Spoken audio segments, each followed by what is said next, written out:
Hello everyone, Treecks here and welcome back to Donkey Kong Country 3. The part that should be the finale, because we only have one more stage to do and one boss, which is going to be the final boss, KAOS. We beat him once, but we still need to save some Kongs. And speaking of saving Kongs, we need to save Swanky from bankruptcy, so let's go do one final minigame. We did all of them twice, so it doesn't really matter which one I picked. Let's just go for head-to-head. Okay, last time Cranky proved to be a bad loser, so let's go see if he is going to do a little bit better this time.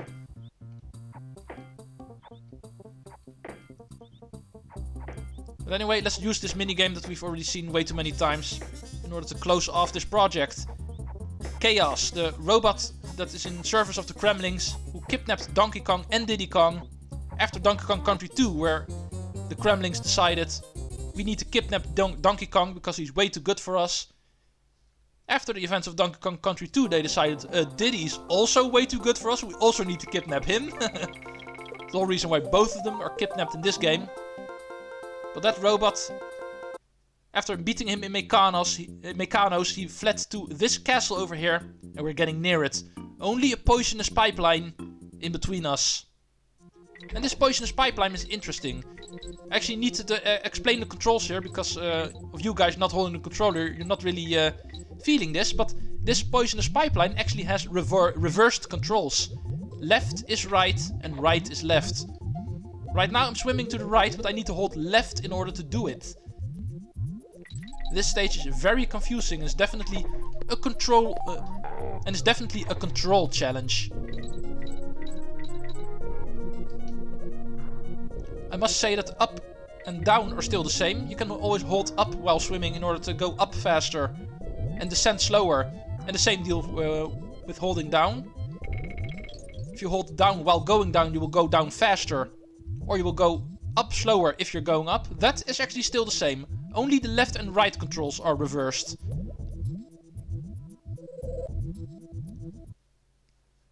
That said, there is a bonus here. So go to the left over here to find yourself an easy bonus, which isn't too well hidden. And we need to do an on-guard challenge. And yes, even for on-guard, the swimming controls are reversed. Left is right and right is left.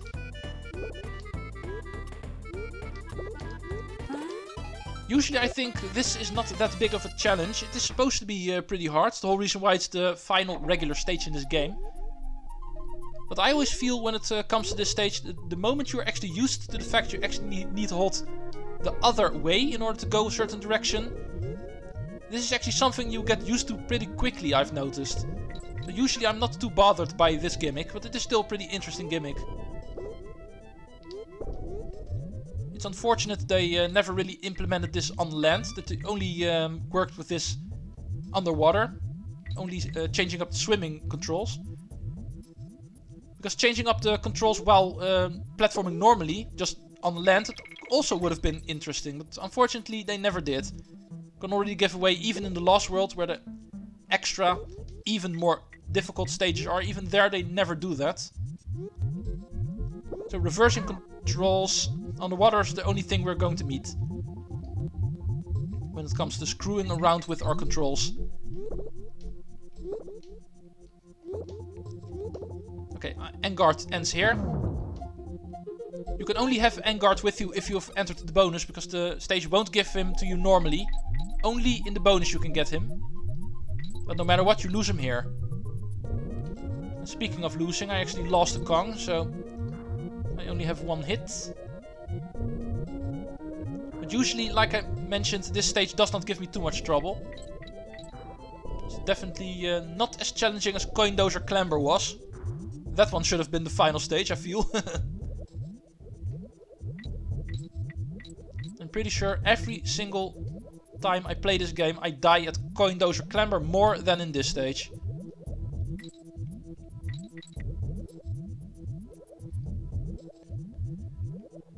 Okay, second bonus this way.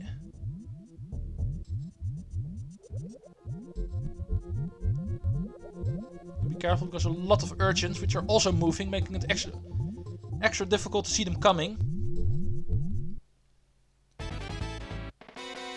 because of the reversed controls, it's actually harder to spontaneously react to a certain situation. If you see an enemy approaching and you quickly need to avoid him, you instinctively want to press a certain direction to try to avoid him. But usually, because of the reverse controls here, that instinctive reaction usually ends up being the wrong direction, if you know what I mean. But okay, the moment you exit the bonus, you actually find a coin, which is pretty hard to hit here, because as you can see, the walls are pretty far away from him. So you really need to toss these kegs well in order to still hit him. Which is of course still doable. So, but okay, after that we are at the end of the stage and we finish off the final regular stage in this game. Like I promised, not as difficult as Coin Dozer Clamber. But okay, after that we actually meet Kastle KAOS, the home of Robot KAOS, kidnapper of the Kongs, end boss of this game. He was pretty easy mechanos, so that is already pretty promising. But of course, he's going to be more challenging this time around. Let's go see what he has for us. There he is. We're click, click, Kongs back. Click, bzz. This time, KAOS will be victorious in capital letters. Okay, he starts off pretty much the same. As you can see, we get a barrel. And we need to hit him in the head. While avoiding his fire. Okay, he actually has another head. How many heads does this guy have? Okay, the moment his fire stops, we can actually go behind him. Hit him with another barrel. And this time he does not look so good. He stops working. That was easy. Pretty easy victory. But of course, there's more. There's a man behind the curtains pulling the strings. And guess who that is?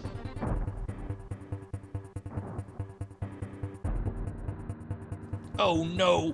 What have you done? My wife's gonna kill me! Oh, you have a wife? I used all her best pots and pans to make him. And then you just cast him aside. As if he were a stack of empty tins. I thought he was a stack of empty tins. Yeah, that's indeed what she says. I thought that's what he was. What? How dare you? KAOS was my ticket to world domination. And I would have gotten away with it if it wasn't for you meddling kids. Okay, this game turned into Scooby-Doo quickly. I guess it isn't your day, is it? Well, you may have roasted my robot. But I am the master chef around here. And I reckon it's about time your goose was cooked. Hey, I thought you just used all your pots and pans, so you don't have anything to cook anymore. But yes, of course, Kruel is behind this. The iteration from this game being Baron K. Rulenstein. He's no longer a pirate captain, this time he's a scientist. A Frankenstein dude, you might say, who created the robot in order to make conquering the world easier. But the cat is out of the bag, he got revealed. Now we need to defeat him directly. In order to do so, in the first phase we need to avoid him. You can do that by crouching or jumping over him. And then hit his propeller with a barrel. And yes, you do need to hit the propeller. Anything else will not work. It will just go bust on him. We need to pull the levers at the top of the screen in order to make the barrels appear. That we need to remember. Only the first barrel appears immediately. And after you hit him, we'll start bouncing around. Which is also pretty easy to avoid. Okay, the second phase. This time he will have an extra move. As you can see, he will electrify the floor. So we need to stay above here. Luckily we get a couple of platforms. And of course these levers that we can also use to stay above the ground. The final one we need to pull in order to get the barrel to appear. And just a simple matter of waiting until we can hit his propeller. And he will get electrocuted. Do this 3 times. phase will end. Moving on to phase 3. Or 4, I must say, because the KAOS fight also counts as a phase, officially. Phase 4 of the fight. This time, the platforms will start moving on their own. Which is basically easier, because we can easily avoid him by just crouching. So I feel this phase is easier than the previous one. But hitting him in his little propeller, that does not change.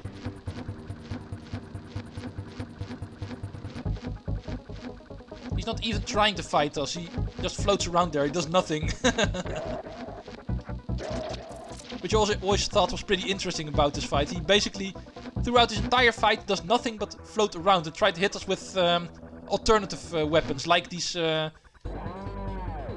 electrocuting bolts at the ground. Nothing more, really. Be careful, because this time, as you can see, the barrel will spawn on the floor. And if the electricity hits that, it will destroy the barrel. So this is actually something we need to time.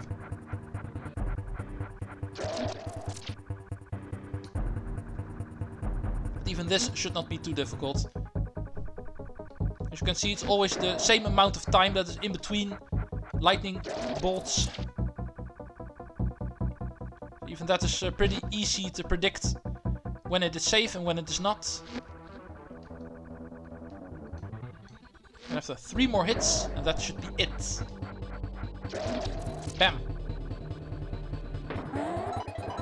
We beat another Kruel. And like I mentioned, he also drops a bonus coin. The whole reason why we didn't do the last world before beating the final boss. We actually need this bonus coin to finish off the game completely. But for now, let's just finish off the game normally. Ah, there they are. Whoa, whoa, my head! What happened? 1 minute I was dreaming about the world's biggest pile of bananas. Pretty predictable for you, DK. The next I was a power-crazed madman. Hey, don't worry, donkey. Thanks to Dixie, it is over. Well, I don't see Dixie. I'm impressed. I bet even Cranky would be after that performance. Nope, not really. Right, you go this way, Kiddy, and I'll go that way. You wouldn't hit a guy with glasses, would you? But yeah, this is actually also something I completely forgot to mention, but the KAOS, the robot that Kruel built, wasn't just a robot to use in order to kidnap the Kongs and use for world domination. But Diddy and Donkey were actually also inside of him. They were actually brainwashed to control him. KAOS basically was Donkey and Diddy. Completely forgot about that. That's actually an aspect of the story I never remember, in all honesty, so I also forgot to mention it here. But anyway, the moment you defeat him, they get freed. And we can return home in peace once again. And we once again, like a traditional Donkey Kong Country game, we get treated to the enemy roll call. These aren't the most known enemies throughout the Donkey Kong Country series, so it's the whole reason why I pretty much don't remember all of these guys' names. As you might have noticed throughout this project, I always forget how these guys are called. There's a couple of enemies I do remember, but definitely not all of them. Most of these enemies you actually only find in this game and never return again in the series. That's pretty much the reason behind that. But Copter I did remember. And this is Skidda, I'm pretty sure. Yeah. See, I do remember a couple of them, but anyway, for the complete picture you can see them here. But anyway, time for closing. Even though you might say it isn't really closing, because we're not done with the game yet. I did promise you we still have a Lost World to do. In fact, there was also one Brother Bear that also talked about a Lost World. So next time we finally get to take a look at that. Donkey Kong Country 2 introduced us to that for the first time, but this game also has one. And how to find that, and how to tackle that, and how the bonus coins that we've been collecting throughout this game come into play, we will find out there. And in fact, these enemies, Cuff and Cloud, we have not seen at all yet. These actually only appear in the Lost World. So, also an indication there's still work to be done. We're not done yet with this game. We can close it off, because this is perfect for that. Because the enemy roll call will just continue. And I can talk about Donkey Kong Country 3. and the continuation. Next time we will finish off this project by completing the Lost World, doing the last couple of things required for 100%. And then it is off to the next Donkey Kong game, which is obviously going to be Donkey Kong Land 3, the Game Boy iteration of this game. Just like Donkey Kong Country 1 and 2, which got a Game Boy version in the form of Donkey Kong Land and Donkey Kong Land 2. Donkey Kong Country 3 also got one. Donkey Kong Land 3 is going to be the next game I'm going to tackle as a Let's Play when it comes to covering the Donkey Kong series. And in fact, there's also a second one pretty near, because Diddy Kong Racing, the next racing game I'd like to play, is also coming near. So it might even be possible that I'll be playing them both at the same time. I'm not sure about that quite yet, because Diddy Kong Racing officially isn't on my schedule quite yet. But it might become a week project the moment Donkey Kong Land 3 is actually my weekend project. So there's still a lot of Donkey Kong in the near future. I will try to play the Game Boy Color version of this game, because Donkey Kong Land 3 released in the West on the Game Boy, but in Japan it actually released on the Game Boy Color, making it even better, making it more pretty. I'm pretty sure I can actually find a translation of the Japanese version, so I can play the Western version on the Game Boy Color. I will try that out, so I can't promise you this here and now, but I will try to play the Game Boy Color version of Donkey Kong Land 3. And hopefully with English text, because I'm pretty sure there are translations of that game, so that way you can still enjoy that game in its most beautiful form. But anyway, this enemy roll call will continue for a while. I'm pretty sure this one goes pretty slowly in comparison to the other two games, because of the way this works. But after this, the credits will roll. I will show off the credits, because I'm pretty sure, just like in Donkey Kong Country 2, if you finish off the Lost World completely and get 100%, you don't get the credits again. You only get them here. So I will show them off here, even though this is not the finale of the project. But after that, we will close the video immediately. So this is actually where I'm going to do my closing off, while taking a look at the bosses that we have faced in this game. For some reason, unlike all of the other enemies, these guys actually only get pictures. All of the other enemies also got a little bit of a cutscene showing them off. For the bosses, it's nothing but photos. Too bad for them. Apparently, they are not interesting enough. Okay, this guy looks scary this way. He should be in a horror movie.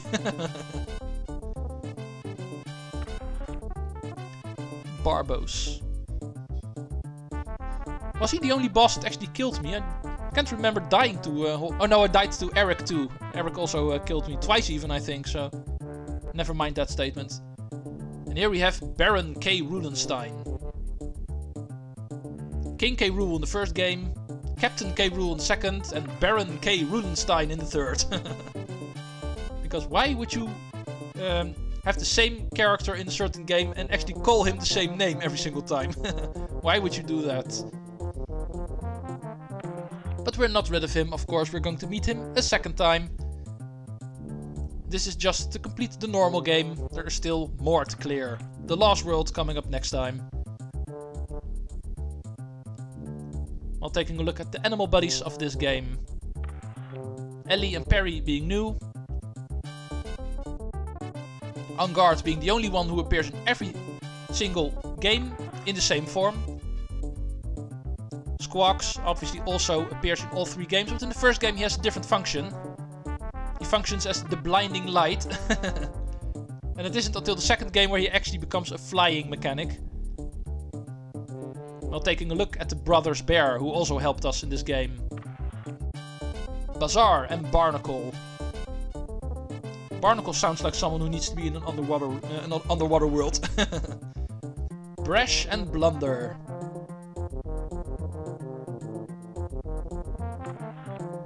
Blue and Bazooka. Remember the bowling ball. Blizzard and Bramble. The botanist and the guy who actually gave us the bowling ball. Benny and Björn, the ABBA members, and Barter. As still need to apologize for the fact that I never realized that before. But Benny and Björn are actually ABBA names. Baffle and Boomer. Boomer we actually have not seen yet. Yeah, there's still a Lost World to do. This enemy roll call already gave us a couple of enemies we did not see yet. And even a Brother Bear we have not seen yet. Kind of a spoiler alert for things yet to come. Funky Kong, also returning in every single Donkey Kong game. Amazing character. Swanky, I'm pretty sure we've seen for the last time. You don't see him in Donkey Kong 64 anymore. Wrinkly, yeah, that's a story I'm not going to mention quite yet. You're just going to have to wait until Donkey Kong 64. Not going to say more than that. Here's our opponent in the minigame. He did not have his own overworld setting in this game, but he was still present. Cranky Kong. And here are the Kongs we played as in this game. After Donkey and Diddy the first time, Diddy and Dixie the second time, in this game we got introduced to Kiddy Kong. In fact, also a character that does not really return in other games. But he is in this game as the main playing character, alongside with the hero from Donkey Kong Country 2, returning in this game as the main hero, Dixie. But okay, it's time for some credits. See you folks next time. Treecks out.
And in case we did not see enough hints about how we are not done with the game yet, completing the game fully normally will only give us 88%, giving us a third place on the all-time grades ranking. There are people with 101 and 103% here. That we still need to beat. See you folks next time in the Lost World, where this game will continue. Because being a cool Kong isn't enough.